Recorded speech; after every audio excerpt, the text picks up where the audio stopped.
Assalamualaikum Sobat Football United. Manchester United akan berlaga di hari Ahad sore ya, atau hari Ahad malam menuju tengah malam waktu Indonesia.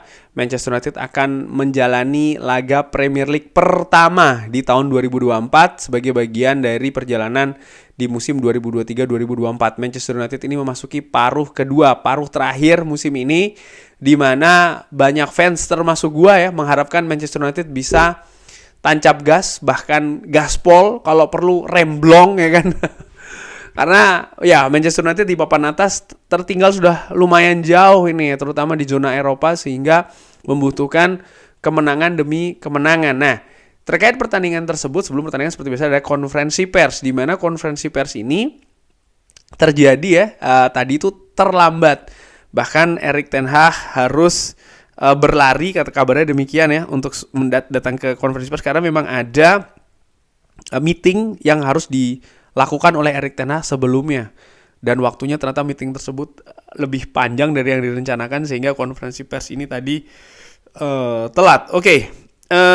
Gue ambil sumbernya dari Manchester Evening News seperti biasa mengenai poin-poin yang disampaikan ya di konferensi pers tersebut. Nanti akan gue tanggapi secara ringan amatiran. Mengenai kabar tim dan juga cedera. Saya tidak tahu apa yang Anda harapkan. Kita memiliki banyak sekali pemain yang cedera. Jadi pekan ini di dalam latihan ya, dan juga beberapa hari latihan tersebut, Lisandro Martinez berlatih, Casemiro berlatih, Luke Shaw berlatih.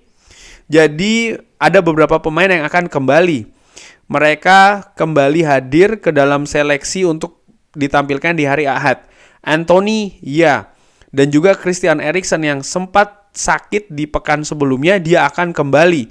Anthony juga akan kembali. Amad Diallo akan kembali. Kita memiliki pilihan banyak di momentum kali ini di dalam skuad. Tapi untuk menemukan starting 11 dan juga untuk menempati posisi di bangku cadangan yang kali ini akan lebih kuat lagi. Wow, oke. Berhenti di sini dulu. Jadi ada 6 pemain. Jadi ada Lisandro Martinez, Casemiro, Luke Shaw, Anthony, Christian Eriksen, dan juga Amad Diallo. Jadi ada 6 pemain siap kembali di hari Ahad nanti untuk menghadapi Tottenham Hotspur. Ini merupakan suntikan yang besar menurut gua, karena dari nama-nama tersebut tentu saja ada pemain-pemain yang memang diproyeksikan atau di kerangka tim itu sebagai sebagai pemain kerangka, sebagai pemain utama ya kan, seperti kayak Luke Shaw, Lisandro Martinez, Casemiro, termasuk juga Anthony dan juga Christian Eriksen. Menurut gua melihat apa yang terjadi di awal musim, apalagi musim lalu ya, pemain-pemain ini kan memang menempati sebagai pemain inti di Manchester United. Walaupun demikian, gua harapkan mereka sudah siap, betul-betul siap, bukan hanya secara fisik tapi juga secara permainan. Kenapa? Karena ada beberapa pemain yang absennya ini sudah terlalu lama, dan gue berharap mereka ini sudah beradaptasi lagi dengan permainan di Manchester United, terutama adaptasi pasti dilakukan di Carrington ya kan. Pemain seperti Lisandro Martinez ketika nanti ditampilkan lagi, gue harapkan dia juga sudah bisa langsung tune in. Penting untuk bisa langsung menyatu. Luke Shaw pun juga demikian. Di partai terakhir menghadapi Wigan, gue melihat Diogo Dalot yang ditampilkan di posisi bek kiri ini mampu melakukan perannya dengan bagus, terutama peran inverted ya, ke lini tengah. Dia bisa secara lancar melakukannya, tusukan-tusukannya, penetrasinya, dan bahkan dia mampu mencetak 1 gol. Ini menurut gue hal yang juga harus dilakukan oleh Luke Shaw kalau nanti dimainkan di posisi back kiri. Casemiro pun juga demikian. Bagaimana Kobbie Mainoo memperlihatkan kualitas yang luar biasa. Dengan kehadiran Casemiro ini juga menjadi tanda tanya. Akankah Casemiro menempati posisi Kobbie Mainoo, atau Manchester United akan kembali ke 4-2-3-1 lagi, atau 4-1-4-1 dengan mendorong Casemiro lebih ke depan? Itu juga merupakan opsi-opsi yang bisa dilakukan oleh Erik ten Hag. Dan benar apa yang dikatakan oleh Erik ten Hag, dengan kembalinya pemain-pemain tersebut, maka Manchester United atau tim kepelatihan Manchester United punya lebih banyak opsi untuk starting 11 dan juga opsi dari bangku cadangan. Walaupun demikian sepak bola itu adalah permainan tim yang terdiri dari beberapa individu ya, tapi jangan lupa secara overall itu, secara keseluruhan adalah permainan tim. bagaimana karakter dan juga permainan tim ya, mental di atas lapangan itu juga memegang peranan yang penting di pertandingan Ahad nanti. Oke, Erik ten Hag mengenai Jadon Sancho, saya harap dia baik-baik saja. Saya mengucapkan dia good luck ya. Itu saja, saya berharap dia melakukan dengan bagus dan dia akan sukses. Itu yang ditanyakan oleh wartawan, dan ya menurut gua mengomentari sedikit terkait dengan Jadon Sancho. Jadon Sancho sudah diberikan kesempatan, menurut gua diberikan bantuan, diberikan dukungan musim lalu, bagaimana dikirim ke Belanda beberapa bulan bahkan, dia bisa kembali lagi dengan happy, dengan bagus di atas lapangan.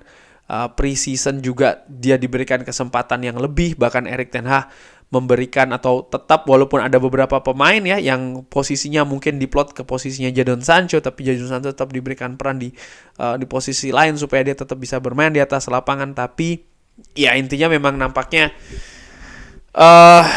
tidak berhasil ya situasi dengan Jadon Sancho ketika dia pindah balik lagi ke Borussia Dortmund, di mana dia katakan Borussia Dortmund adalah rumahnya, lalu dia mencium logonya juga kan.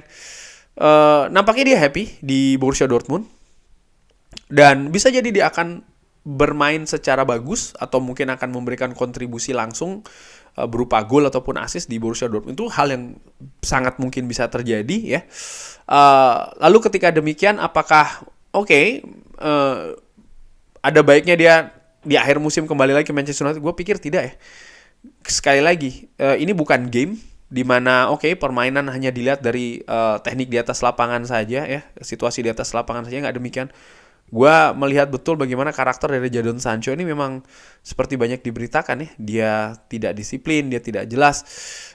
Ada salah satu akun Twitter, gue lupa akun apa, yang memperlihatkan bagaimana kalau nggak salah minim pemain Manchester United yang memberikan reaksi terkait dengan perpindahan secara pinjaman ya Jadon Sancho ke Borussia Dortmund. Gue bisa salah, gue nggak tahu apa yang terbaru, tapi kayak Bruno Fernandes yang memberikan reaksi terhadap Donny van de Beek. Gue nggak tahu, gue bisa jadi gue yang nggak update, tapi dari Jadon Sancho gue tidak mendapatkan gitu loh kabar-kabar seperti itu. Ini juga memperlihatkan bagaimana situasi hubungan antara para pemain Manchester United dengan seorang Jadon Sancho, dan sekaligus juga menurut gue ini memberikan gambaran yang cocok bagi fans, terutama gue ya, ketika ada pemain itu datang yang walaupun dia skillnya bagus, permainannya oke dan lain-lain, tapi ketika dia ini tidak bisa menyatu dengan rekan-rekannya yang baru di sebuah tim yang baru pula ya, ada proses integrasi yang tidak bagus, maka permainannya di atas lapangan juga tidak akan berkembang. Dan ini menurut gue yang terlihat dengan seorang Jadon Sancho yang beberapa waktu yang lalu sangat gemilang dengan Borussia Dortmund, tapi dalam tanda kutip menjadi pesakitan di Manchester United. Oleh karena itulah di beberapa video yang lalu gue pernah singgung, inilah pentingnya dari sosok sporting director untuk lebih melakukan semacam kayak screening ya, yang lebih detail, yang lebih jelas, sehingga investasi yang dilakukan oleh klub dalam mendatangkan pemain baru itu ya hal-hal seperti ini bisa dihindari. Dan hal-hal seperti ini kan sudah sering terjadi, bukan hanya Jadon Sancho loh. Kalau kita melihat Paul Pogba contohnya, kurang lebih kan hampir sama seperti ini juga. Alexis Sanchez, Angel Di Maria, terlalu sering, sehingga menurut gue sudah tidak bisa hanya mengandalkan rekomendasi dari manajer saja gitu loh. Dan manajer pun juga dia memiliki keterbatasan sih, termasuk juga Erik ten Hag dan manajer-manajer Manchester United sebelumnya. Dan kalau melihat manajer-manajer lain di Premier League pun juga sama saja, mereka selalu memiliki elemen lain, mereka memiliki instrumen lain, sporting director ataupun ya banyak kan sporting director yang membantu mereka terutama di sistem rekrutmen di klubnya masing-masing.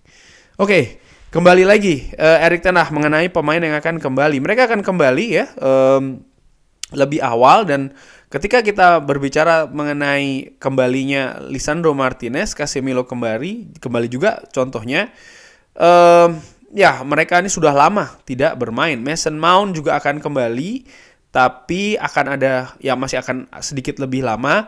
Tyrell Malacia juga akan kembali. Victor Lindelof juga dalam perjalanan kembali ya, tapi akan memakan waktu beberapa pekan, dan tentu saja akan membutuhkan waktu juga untuk bisa kembali ke kebugaran untuk pertandingan. Ketika kita akan mendapat berita, kita akan memberitahu Anda juga. saya tidak saya tidak yakin ya apakah kata lega itu tepat untuk menggambarkan hal ini. Pertama-tama, ini harus terjadi ketika mereka kembali. Tentu saja ini merupakan hal yang positif ketika mereka kembali di lapangan latihan. Dan mereka bisa bergabung ke dalam tim. Lalu mereka bisa mendapatkan 100% kebugaran untuk pertandingan ya. Jadi Erik Ten Hag tidak mau langsung mengatakan bahwa dia lega pemain-pemain itu kembali. Sama seperti yang gue katakan ya. Bagaimana pemain kembali secara fitness oke, secara kebugaran dia oke, bagus. Tapi bagaimana dia integrasi lagi ke dalam permainan yang baru. Dimana pemain-pemain lain selama beberapa pekan bahkan ya sudah lebih fasih katakanlah demikian. Pemain seperti Alejandro Garnacho, seperti Kobbie Mainoo, Bruno Fernandes tentu saja, Johnny Evans, Rafael Varane, Diogo Dalot. Tapi bagaimana ketika Lisandro Martinez ada di sana, ada Casemiro di komponen di atas lapangan? Akankah ini bisa menjadi pelengkap yang baik di permainan di atas lapangan? Ini kan juga menarik untuk dinantikan. Ditanya lagi tentang masalah Jadon Sancho, Erik Ten Hag hanya mengatakan dia sudah menjawab ya ke pertanyaan sebelumnya. Mengenai tantangan dari Tottenham Hotspur, Erik Ten Hag mengatakan tentu saja berbeda. Saya pikir mereka mendapatkan pujian bagaimana cara mereka bermain. Sang pelatih merubah lingkungan di sana dan mereka bermain sangat proaktif. Mereka juga sangat bagus ya dalam bermain dan sangat mengasihkan untuk dilihat. Dengan banyak dinamika, sangat proaktif dan mereka mengkombinasikannya dengan hasil yang bagus. Tapi juga ketika kita bermain menghadapi mereka di sana, saya pikir apa yang kita bisa ambil dari hal tersebut adalah ya kita juga bisa bermain secara bagus. Di babak pertama ya 35 menit kita mendominasi mereka. Bahkan seharusnya pada saat itu kita bisa lebih unggul dulu, tapi kita tidak melakukannya sehingga ya kita harus menemukan keberuntungan kita sendiri. Dan akhirnya ya walaupun kita bisa mengambil kontrol dari pertandingan dan pada saat itu tentu saja lebih bagus kalau kita bisa menyelesaikan peluang-peluang yang kita dapatkan. Ya, gue ingat ketika di Tottenham Hotspur Stadium, Manchester United sempat mendominasi pertandingan. Mereka memiliki peluang tapi tidak bisa diselesaikan. Dan jangan lupa Manchester United sampai dengan saat ini menurut gue permasalahannya ada juga di lini depan. Dan ini juga menjadi perhatian untuk pertandingan menghadapi Tottenham Hotspur, di mana mendominasi pertandingan, menguasai possession, mendapat banyak peluang itu tidak cukup. Harus cetak gol. Dan kalau bisa cetak gol duluan. Gue berharap tidak ada insiden seperti ketika menghadapi Bournemouth atau bahkan ketika menghadapi Aston Villa ya, di mana Manchester United ketinggalan duluan. Erik Ten Hag juga melihat situasi dari Manchester United ini dari satu pertandingan ke pertandingan yang lain. Di hari Ahad yang paling penting dan saya tidak akan melihat lebih jauh daripada hal itu. Di background ya, saya atau di belakang layar saya ini berusaha untuk mengorganize atau mengatur dan juga mempersiapkan untuk paruh kedua musim dan juga membuat program yang terbaik bagi para pemain. Kita memiliki sebuah grup dari para pemain yang tentu saja akan datang selanjutnya atau ya pemain-pemain yang absen, maksudnya demikian ya. Jadi kalau mereka membutuhkan program yang berbeda dari pemain yang memiliki program yang berbeda juga di tahun 2023, tentu saja akan ada pendekatan yang berbeda di pekan-pekan depan, terutama di Piala FA. Ya, seperti gue katakan ya, tentu saja akan ada penyesuaian di mana dengan kembalinya pemain-pemain individu ini, kita kan bukan permainan game, katakanlah demikian. Ada juga adaptasi secara emosional, secara banyak hal yang harus dilakukan. Jadi ada sisi positif tentu saja, pemain-pemain ini sudah bisa kembali dalam jumlah yang banyak juga, tapi di sisi lain ada hal yang juga harus dipersiapkan. Erik Ten Hag mengenai lini belakang yang masih belum solid. Apa yang Anda inginkan ini sebuah tim yang tentu saja stabil. Jadi tidak penting ketika Anda memiliki atau mengganti satu pemain dari satu pertandingan ke pertandingan yang lain, tapi tidak dua atau terlalu banyak pergantian. Karena ya kita akan memaksakan hal tersebut seperti di tahun lalu. Sebelumnya, kita tidak memiliki banyak opsi. Jadi kita tidak memiliki pemain yang fit ya untuk dipilih. Namun saat ini tentu saja situasinya mudah-mudahan bisa berbeda. Dan bagaimana kita memilih ini juga akan disesuaikan dengan pertandingan yang dihadapi. Erik ten Hag juga memiliki pendapat terkait dengan performa dari Antony. Saya bisa menjelaskan, saya pikir ini sangat simpel ya. Dia memiliki masalah di luar lapangan yang menghentikan dia bermain. Tahun pertama sebenarnya oke. Di preseason dia sangat oke.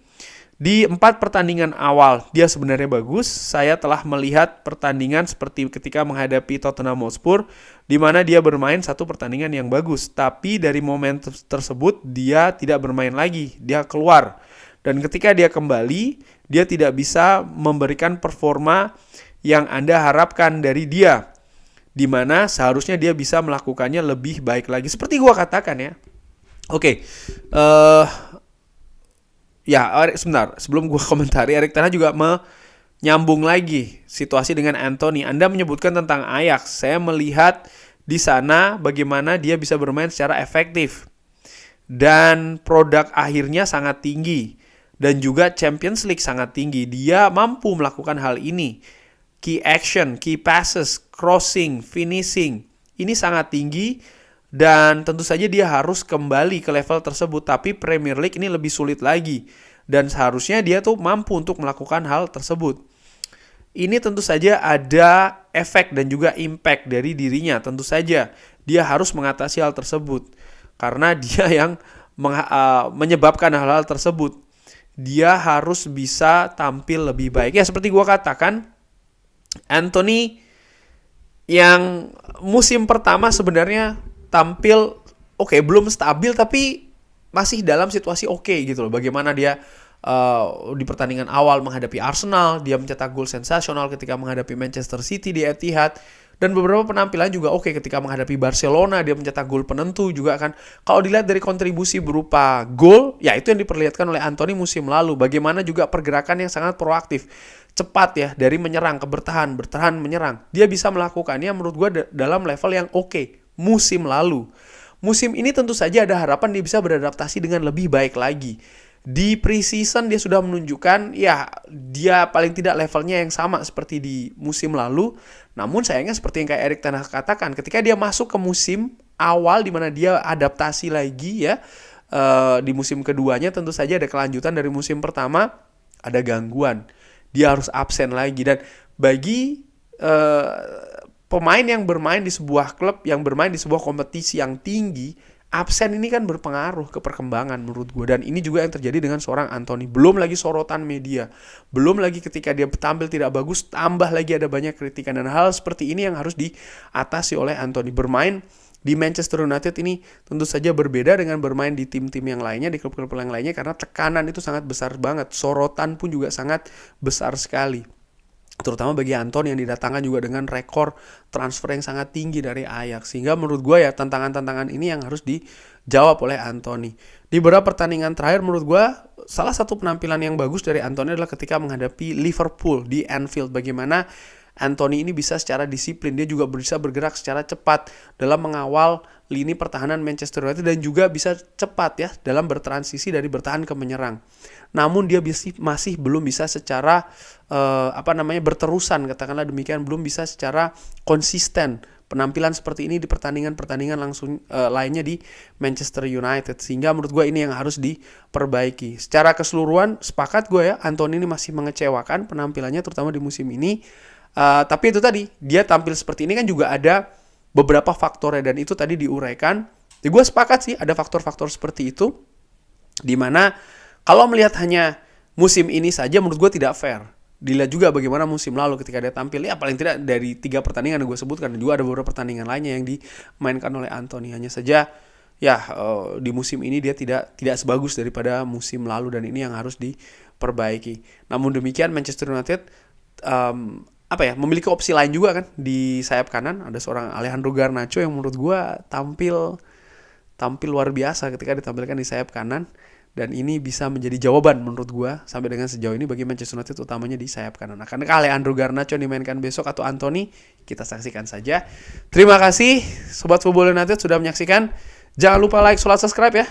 Semoga sehat-sehat selalu, sehat-sehat sekeluarga. Doakan gue juga berserta dengan keluarga gue supaya sehat-sehat selalu, sehat-sehat semuanya. Bagi Sobat Football United juga yang sedang sakit, gue doakan semoga segera sembuh ya, sedia kala. Tolong doakan gue juga, keluarga gue yang sedang sakit, supaya segera bisa sehat kembali. Terima kasih sudah menyaksikan. Jangan lupa like, subscribe. Assalamualaikum warahmatullahi wabarakatuh. Thank you.